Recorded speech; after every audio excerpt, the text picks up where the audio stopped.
Assalamualaikum Healthy People, perkenalkan saya Dr. Desi Sinta, spesialis anak. Saya adalah dokter spesialis anak di Rumah Sakit UII. Selamat datang di Sehati Talk. Kali ini kita akan membahas mengenai bayi sering gumoh. Apakah berbahaya?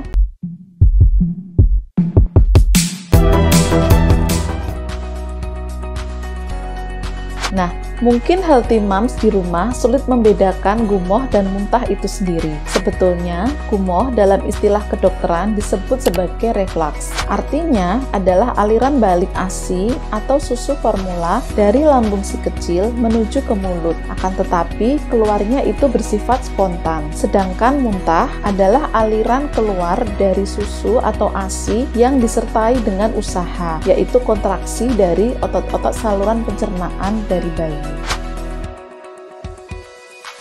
Ya, hampir seluruh bayi pernah mengalami gumoh, terutama pada bayi yang berusia di bawah 5 bulan. Reflux atau gumoh tadi dibagi menjadi dua macam, yaitu yang bersifat normal atau fisiologis dan yang bersifat tidak normal atau patologis. Gumoh terjadi karena bayi memiliki saluran cerna yang belum berfungsi dan berkembang sempurna. Terdapat cincin yang menghubungkan antara kerongkongan dan lambung. Nah, pada bayi, cincin ini masih bersifat lemah sehingga ASI ataupun susu formula dapat mengalami aliran balik dari lambung menuju mulut. Jadi, sebetulnya gumoh itu merupakan hal yang wajar. Akan tetapi, apabila gumoh itu berlebihan dan berlangsung terus-menerus, bisa jadi gumoh tersebut bersifat tidak normal atau patologis.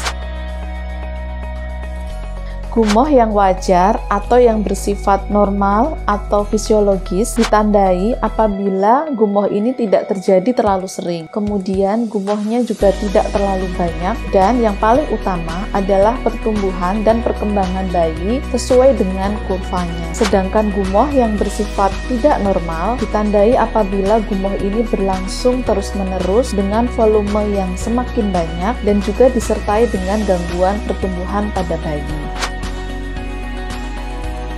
Jadi gumoh itu sebetulnya tidak dipengaruhi oleh makanan yang dikonsumsi oleh healthy mom, tetapi ada pengecualian pada kondisi alergi. Kadang-kadang pada bayi yang memiliki alergi terhadap protein dari sapi atau alergi dari jenis makanan lain, bisa jadi protein yang dikonsumsi oleh healthy moms itu masuk ke dalam ASI sehingga menimbulkan gumoh yang tidak wajar pada bayi. Tetapi pada prinsipnya, apabila tidak didapatkan kondisi alergi, tidak ada pengaruh dari makanan yang dikonsumsi dari healthy mom terhadap gumoh yang terjadi pada bayinya.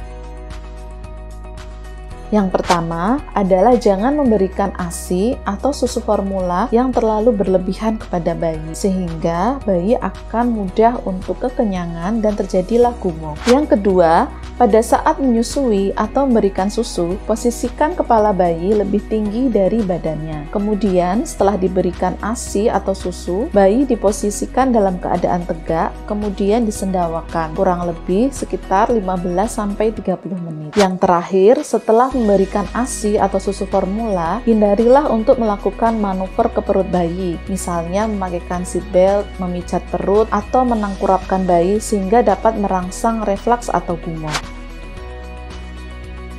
Biasanya, gumoh akan mulai membaik ketika bayi berusia 5-7 bulan, dan kemudian baru benar-benar hilang sekitar bayi berumur 1-3 tahun. Akan tetapi, apabila gumoh ini berlebihan dan juga mengganggu pertumbuhan bayi, maka healthy mom perlu untuk berkonsultasi dengan DSA.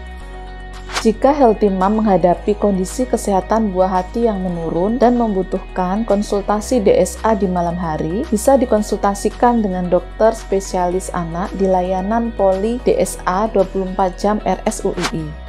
Demikian Sehati Talk kali ini, semoga informasi ini bermanfaat. Ikuti terus Sehati Talk untuk info dan tips kesehatan lainnya. Wassalamualaikum warahmatullahi wabarakatuh.